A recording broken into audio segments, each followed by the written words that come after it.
자, 오늘의 마지막입니다. 510페이지 계약의 해제입니다. 이것도 대단히 중요한데, 입문 과정으로서 이제 개념을 좀 정리해 보면 되거든요. 요거 해제하고 이제 다다음 주에 이제 1월 달에 맨 처음으로 돌아가서 이제 차근차근 볼 거예요. 일단 해제라는 것은 뭐냐 하면 유효한 계약을 소급적으로 처음으로 돌아가서 무효화시키는 걸 우리가 해제라고 합니다. 그럼 여기서 이제 뭐가 떠올라야 되냐면 취소가 떠올라야 되거든요. 왜냐하면 취소도 유효한 걸 소급해서 무효화시키는 거거든요. 그러면 해제와 취소가 뭐가 다르냐? 첫째, 대상이 다릅니다. 해제는 계약에 대해서 하게 되고요. 취소는 법률 행위에 대해서 하게 됩니다. 근데 우리가 법률 행위는 계약과 단독 행위 두 가지가 있잖아요. 따라서 결국은 취소는 법률 행위에 대해서 한다는 말은 계약에 대해서도 취소할 수 있지만 해제는 단독 행위에 대해서도 취소할 수 있지만 해제는 계약에 대해서만 할 수 있고 단독 행위에 대해서는 해제할 수 없다는 논리가 생기게 되고요. 또 뭐가 다르냐 하면 사유, 원인이 다릅니다. 해제 사유는 법률 규정에 의한 법정 해제 사유도 있고요. 당사자 간의 약정으로 해제 사유를 정할 수 있어요. 다시 말하면 약정 해제 사유도 있는데 취소는 우리가 알다시피 제한 능력자가 한 법률행위 취소할 수 있고요. 착오에 의한 의사표시 취소할 수 있고 사기, 강박에 의한 의사표시 취소할 수 있거든요. 다시 말하면 취소라는 것은 법에서 규정하고 있는 법정 취소 사유만이 존재할 수가 있고요. 취소는 약정 취소 사유라는 것은 존재할 수가 없다는 점에서 차이점을 갖게 됩니다. 예를 들어서 제가요 아파트를 매매하려고 하는데 제가 고민이에요. 고민하고 있으니까 매도인이 저한테 물어보는 거죠. 아니 왜 고민하세요? 그래서 제가요 해외로 이민 갈지가 몰라서요. 그래서 이제 매매 계약을 하면 이렇게 적었어요. 매매 계약을 하면서 단 매수인이 해외로 이민을 가면 본 계약을 취소할 수 있습니다라고 정했다면 요거는 잘못된 계약입니다. 왜냐하면 취소라는 것은 아무 때나 하는 것이 아니라 제한 능력, 착오, 사기, 강박 네 가지 사유로만 취소할 수 있고요. 당사자 간의 약정으로 취소 사유를 정할 수는 없는 거예요. 그럼 이것이 어떻게 해야 맞는 것이 되냐면 단 매수인이 해외로 이민 가면 본 계약을 해제할 수 있습니다라고 해야 맞는 거예요. 왜냐하면 해제는 법정 해제 사유도 있지만 당사자 간의 약정으로 해제 사유를 뭐 할 수 있어요? 정할 수 있다는 점에 차이가 있는 거죠. 그래서 보통 우리가 취소와 해제를 혼용해서 쓰는 경우가 많은데 만약에 당사자 간의 계약으로 하는 것은 절대로 뭐가 아니에요? 취소가 아니라 해제라는 거 좀 조심하셔야 되겠죠. 자, 물론 이제 우리가 이 시간에 가장 중요한 것은 뭐냐면 법정 해제 사유예요. 채무 불이행입니다. 자, 채무 불이행이 있으면 계약을 뭐 할 수 있냐면 해제할 수가 있어요. 그래서 이제 앞으로는 우리가 해제하면 뭐가 떠올라야 되냐면 채무 불이행이 떠올라야 되고 채무 불이행하면 또 뭐가 떠올라야 돼요? 해제가 떠올라야 돼요. 물론 이것도 우리가 맨 처음 가서 할 때 또다시 한번 또 나오게 돼요. 자, 채무 불이행이 있으면 계약을 해제할 수 있는데 채무 불이행이 여러 가지예요. 첫째, 할 수 있는데 안 하는 거. 이거 우리가 이행지체라고 합니다. 이행지체가 뭐죠? 할 수 있는데 안 하는 거예요. 자, 이행지체는 할 수 있는데 안 하는 것이니까 원칙적으로 상당한 기간을 정하여 이행을 최고하고요. 그래도 이행하지 않으면 그때 비로소 계약을 뭐 할 수 있냐면 해제할 수가 있어요. 예를 들어서 오늘 24일이잖아요. 12월 24일까지 50만 원을 갚기로 했어요. 변제하기로 했거든요. 그런데 50만 원 안 갚아요. 그러면 채무불이행이니까 오늘 당장 계약을 해제하겠다라고 할 수 있나요? 아니면 이 상당 기간을 정하여 다시 한번 채고 독촉하고 그래도 이행하지 않으면 해제할 수 있을까요? 요거는 이행지체입니다. 다시 말하면 돈이라는 것은 불능이라는 게 없어요. 다시 말하면 지는 없더라도 다른 사람에게 뭐가 있어요? 돈이 있기 때문에 돈은 항상 뭐가 되냐면 이행지체가 되고 따라서 돈이 없더라도 이행불능이 아니라 이행지체이기 때문에 오늘 안 갚는다고 바로 계약을 해지할 수 있는 것은 아니고요. 또 한번 이행을 최고한 후에 그 기간이 지난 다음에 비로소 계약을 뭐 할 수 있죠? 해지할 수 있는 것이 원칙인 거예요. 물론 예외가 있겠죠. 다만 예외적으로 최고 없이 계약을 해지할 수 있는 경우가 있습니다. 두 번째, 두 가지인데 첫째 정기행위죠. 자, 정기행위라는 것은 뭐냐면 정해진 기한 내에 이행을 해야지만 의미가 있는 행위를 정기행위라고 해요. 예를 들어서 회갑잔치 때 쓰려고 떡을 마쳤거든요. 그럼 그 떡은 환갑잔치날까지 와야죠. 그 다음날 와봐야 의미가 없죠. 이게 뭐예요? 정기행위. 결혼식 날 입으려고 웨딩드레스를 마쳤어요. 그러면 이 웨딩드레스는 언제까지 와야 됩니까? 결혼식 날까지 와야 되겠죠. 그 다음날 와봐야 의미가 없겠죠. 이런 거 우리가 뭐죠? 정기행위고 그 다음날 와봐야 의미가 없다는 말은 굳이 최고할 필요 없이 바로 계약을 뭐 할 수 있죠? 해지할 수 있다는 거죠. 두 번째, 상대방이 불이행의 의사를 표시한 경우입니다. 오늘 전화 가지고요. 안 하겠다고 해요. 안 하겠다는 놈한테 굳이 뭐 할 필요 없어요? 최고할 필요가 없는 거고요. 안 하겠다는 놈을 위해서 굳이 최고한 후에 계약을 해지할 수 있는 것은 아니니까 불이행의 의사를 표시하면 최고 없이 바로 계약을 해지할 수가 있거든요. 근데 여기서 좀 조심할 게 있어요. 뭐냐 하면 자, 예를 들어서 두 가지인데 12월 31일까지 이행하기로 했거든요. 근데 24일 날 전화 와가지고 안 하겠다고 했어요. 그러면 계약을 해지하기 위해서 12월 31일까지 기다려야 될까요? 그럴 필요는 없겠죠. 그죠? 따라서 불이행의 의사를 표시했다면 변제기가 뭐 할 필요 없어요? 도래할 필요가 없다. 오늘 당장 최고 없이 바로 계약을 뭐 할 수 있죠? 해지할 수가 있는 거고요.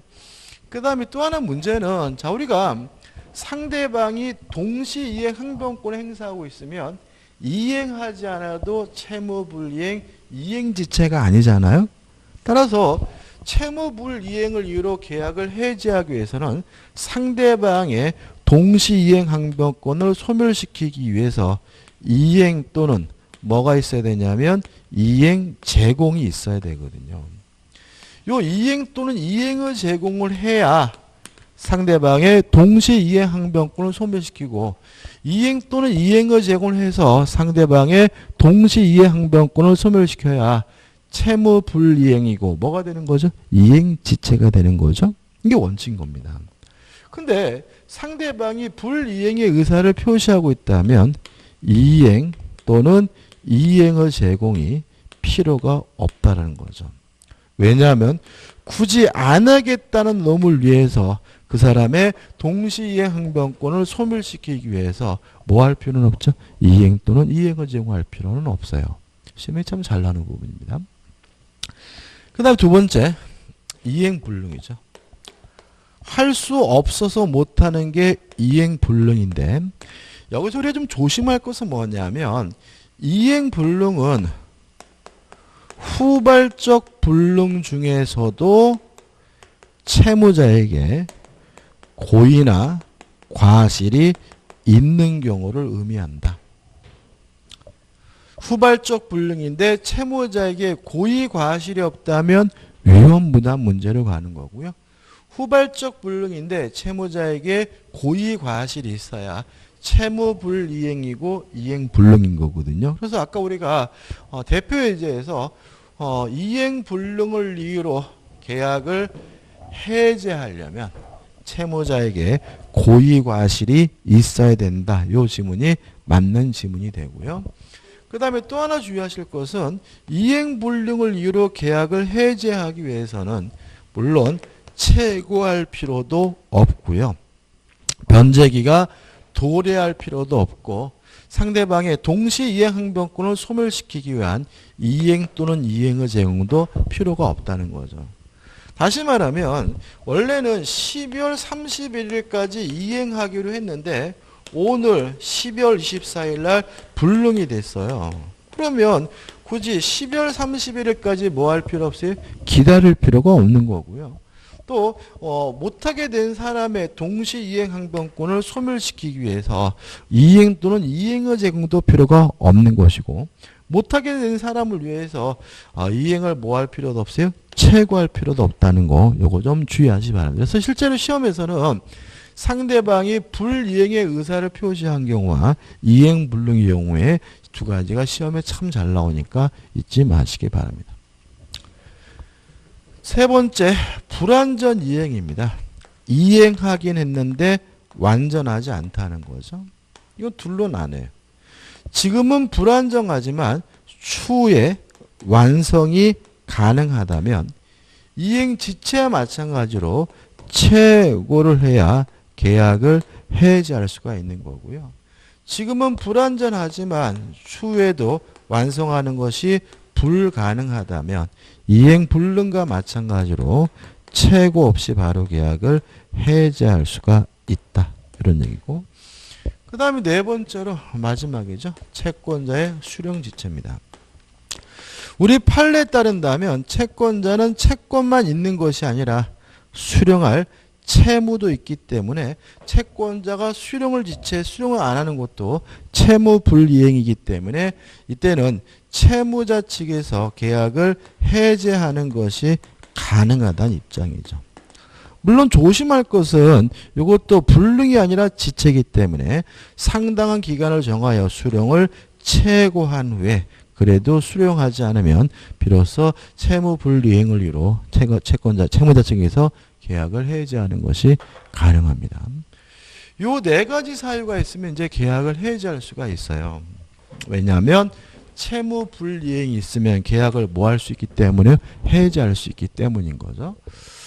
여기서 좀 생각해 볼 게 있는데 첫째 문제가 되는 것은 사정이 변경됐다는 이유로 계약을 해지할 수가 있느냐? 없다. 동의하시나요? 예를 들어 가지고 땅을 팔았는데 갑자기 땅값이 올랐어요. 땅값이 올랐다는 이유로 매매 계약을 해지할 수 있느냐? 아니면 아파트를 샀는데 갑자기 지방으로 발령이 났어요. 지방으로 발령 났다는 이유로 매매 계약을 해지할 수 있느냐? 없는 겁니다. 만약에 그러한 경우에도 그렇게 개인적 사정이 변경됐다는 이유로 계약을 해지할 수 있다면 그냥 기분 나쁘면 불리하면 무조건 뭐 하겠어요? 해지할 것이고 거래 안전이 심각하게 훼손되기 때문에 원칙적으로 사정 변경을 이유로 계약을 뭐 할 수는 없는 거죠? 해지할 수는 없는 거예요. 그 다음에 두 번째 문제가 되는 것은 주된 채무가 아닌 부소적 채무 불이행이 있을 때 계약을 해지할 수 있느냐? 없다. 예를 들어 가지고 3억짜리 아파트에 대해서 매매 계약을 하면서요. 전기세를 부담하기로 특약을 했는데 전기세가 얼마냐면 30만 원이에요. 근데 기분 나쁘게 주기란 30만 원을 안 줘요. 요 전기세 30만 원 안 준다는 이유로 요 매매 계약을 해지할 수 있느냐? 없다. 왜냐하면 3억짜리 아파트 매매 계약에서 전기세 30만 원은 주된 채무가 아니라 부수적 채무인 것이고요. 부수적 채무 불이행을 이유로는 계약을 뭐 할 수 없어요? 해지할 수 없다는 것이 우리 판례 입장이라는 거 기억해 두시기 바랍니다. 자, 이제 효과입니다. 계약을 해지하게 되면요, 소급해서 무효가 됩니다. 따라서 이행하기 전이라면 이행할 필요가 없는 거고요. 만약에 이행한 것이 있다면 원상 회복해야 합니다. 근데 여기서 조심할 것은 뭐냐면 이행한 것이 있다면 원상 회복하게 되는데 원상 회복해야 될 것이 금전이면 반드시 뭘 붙이냐면 이자를 붙이고요. 현행 민법상 법정이자는 연 5%입니다. 그래서 연 5% 이자까지 붙여서 원상 회복해야 되고요. 그 다음에 왜 계약을 해지했냐면 채무 불이행이어서 계약을 뭐 한 거죠? 해지한 것이니까 별도로 추가적으로 무엇도 청구할 수 있죠? 손해배상을 청구하는 것도 가능하고요. 여기서 손해배상은 뭐냐면 원칙적으로 이행이익입니다. 한번 생각을 해볼까요? 이것도 이제 우리가 또 1월달 첫 시간은 또 할 건데, 자, 한번 생각해 볼게요. 갑이 소유하고 있는 요 A 토지를요, 을과 만나가지고 예를 들어서 2억에 매매 계약을 했어요. 을이 갑에게 2억 원 대금을 다 지급을 했는데 갑자기 땅값이 2억에서 5억으로 폭등을 했어요. 갑이 열받겠죠, 그죠? 또 가격이 폭등했다는 이유만으로는 요 매매 계약을 뭐 할 수도 없어요? 해지할 수도 없고, 따라서 을이 원하면 2억 받고 갑은 을에게 이전 등기를 해줘야 되거든요. 근데 해주기 싫어가지고 갑이 또다시 병과 만나가지고 5억의 매매 계약을 하고요. 병이 갑에게 5억을 지급하길래 갑이 병에게 이전 등기를 해줬다면 요 우리가 이중매매라고 하고요. 이중매매는 원칙적으로 유효하기 때문에 병은 선악불문하고 뭘 갖냐면 소유권을 가져요. 요 부분은 이제 우리가 다다음 주에 할 거예요. 근데 문제는 요 갑과 을 간의 매매 계약이 아직도 뭐죠? 유효한 거거든요. 근데 갑이 병에게 팔아먹고 이전 등기를 해주게 되면 이제 갑은 을에게 이전 등기를 못 해주는 이행불능이 된 거죠. 물론 지가 팔아먹은 것이니까 후발적 불능에 대해서 채무자 매도인에게 뭐가 있는 거죠? 고의가 있는 거잖아요. 그죠? 따라서 을은 변제기가 도래하지 않아도 또는 이행 또는 이행의 제공 없이 을은 갑과의 매매 계약을 이행 불능을 이유로 뭐 할 수 있습니까? 해지할 수가 있어요. 자, 해지를 하게 되면 요 매매 계약이 소급해서 무효가 되니까 원상 회복을 받겠죠? 자, 금전에다가 뭘 붙였어요? 이자. 을이 갑에게 지급한 2억 원은 원상 회복 차원에서 반환받는데 연 0%의 이자까지 붙여서 뭐 하게 돼요? 반환받게 되고요. 또 왜 계약을 해지했냐면 채무 불이행에 의해서 계약을 해지했으니까 을은 갑에게 손해배상도 추가로 뭐 할 수 있어요? 청구할 수가 있는데 이게 뭐죠? 이행이익이거든요. 아까도 말씀드렸다시피 이행이익은 결국 전매차익이거든요. 지금 갑이 을에게 정상적으로 이행을 했다면 을은 얼마를 벌 수 있었던 거죠? 3억을 벌 수 있었던 거죠. 동의하시죠? 따라서 을은 갑에게 3억 원에 대해서는 손해배상조로 뭐 할 수 있어요? 청구할 수가 있는 거죠. 그럼 결과적으로 갑은 병한테 5억 받고 팔아봤자 5억 원 다 누구한테 줘야 돼요? 을한테 줘야 되고요. 더더군다나 5억 중에 2억 원에 대해서 연 5%의 이자까지 주서 어떻게 해요? 돌려줘야 된다. 이게 뭐죠? 결론이 되는 거죠. 다시 말하면 이행불능은 계약을 해지하면 원상회복도 청구하고 손해배상도 청구합니다.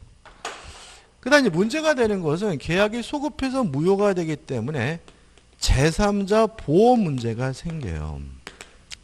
근데 해지에 있어서 제3자는 좀 특이한 점은 뭐냐 하면 해제하기 전에 이해관계를 가진 사람은 선이든 악이든 묻지 않고 보호가 돼요.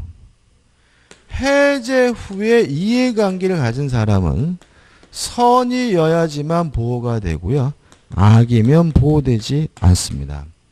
여기서 조심할 것은 요 제3자로서 보호받으려면 완전한 권리를 취득해야 돼요. 완전이죠. 완전한 권리를 취득했어야 되고요. 아직 완전한 권리를 취득하지 못했다면 제3자로서 보호받지 못해요. 자, 이런 얘기입니다.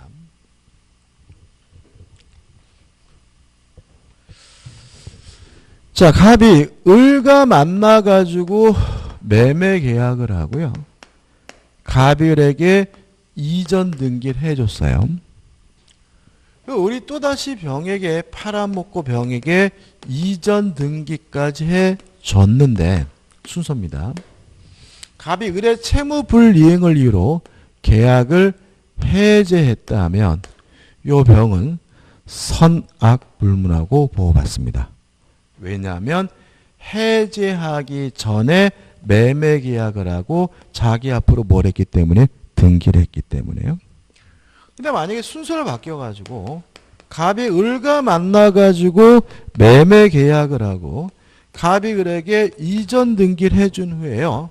갑이 을과의 매매 계약을 채무 불이행을 이유로 해제했거든요. 해제가 된 후에 을이 아직도 자기 앞에 등기된 곳을 기하로 병한테 팔아먹고 병한테 이전 등기를 해줬다면 이 병은 해제 후에 이해관계를 가진 사람이니까 선이여야지만 보호가 되고 악이면 뭐 받지 못해요? 보호받지 못해요. 항상 조심할 것은 만약에 병이 자기 앞으로 등기를 안 했다면 이때는 보호받지 못합니다. 왜냐하면 제3자로서 보호받으려면 완전한 뭘 취득해요? 권리를 취득해야 돼요. 동의하시죠? 그죠? 다 한 겁니다. 다 한 건데 여기서 한 가지만 좀 생각해 볼까요? 이게 좀 실무적으로도 중요한데 자, 갑이 아파트가 있어요. 아파트에 대해서 을에게 팔았거든요. 그러면 을은 누구죠? 매수인이죠. 이렇게 을에게 팔고 갑이 을에게 이전 등기까지 해줬어요. 등기를 해주고 나서 을이 병과 만나가지고 요 주택에 대해서 임대차 계약을 했고요. 병은 주택 임차인으로서 이사 왔고 주민등록도 했거든요. 이런 상태에서 갑이 을과의 매매 계약을 해제했다면 이때 병은 제3자로서 보호가 됩니다. 따라서 요 매매 계약이 해제가 됐다는 이유로 의뢰 등기가 말소가 되더라도 병은 자신의 주택 임차권을 가지고 갑에게 대항할 수 있고요. 따라서 갑이 나가라 그래도 못 나겠다고 버틸 수 있고 임대차 계약 기간 끝나면 임차보증금을 누구에게도 갑에게도 돌려달라고 뭐 할 수 있어요? 청구할 수가 있어요. 근데 문제는 이런 경우입니다. 갑이 소유하고 있는 아파트 주택에 대해서요. 을과 만나서 매매 계약을 했어요. 근데 갑이 을에게 이전 등기는 안 해줬지만 임대할 수 있도록 허락을 해줘가지고 을 매수인이 갑으로부터 동의를 얻어가지고 병과 만나가지고 주택 임대차 계약을 했고요. 병은 인도받고 뭐까지 했냐면 주민등록까지 했거든요. 이런 상태에서 갑이 을과의 매매 계약을 채무 불이행을 이유로 해제하면 이때 병은 전혀 보호를 받지 못합니다. 왜냐하면 자 보세요. 지금 병이 자기 앞으로 등기까지 해야 제3자로서 뭐 받을 수 있어요? 보호받을 수 있잖아요. 그러면 을이 자기 앞으로 등기를 안 하고 있어요. 아직도 갑 앞에 뭐가 되어 있는 상태예요? 등기가 되어 있는 상태라면 병은 자기 앞으로 뭘 하지 않았어요?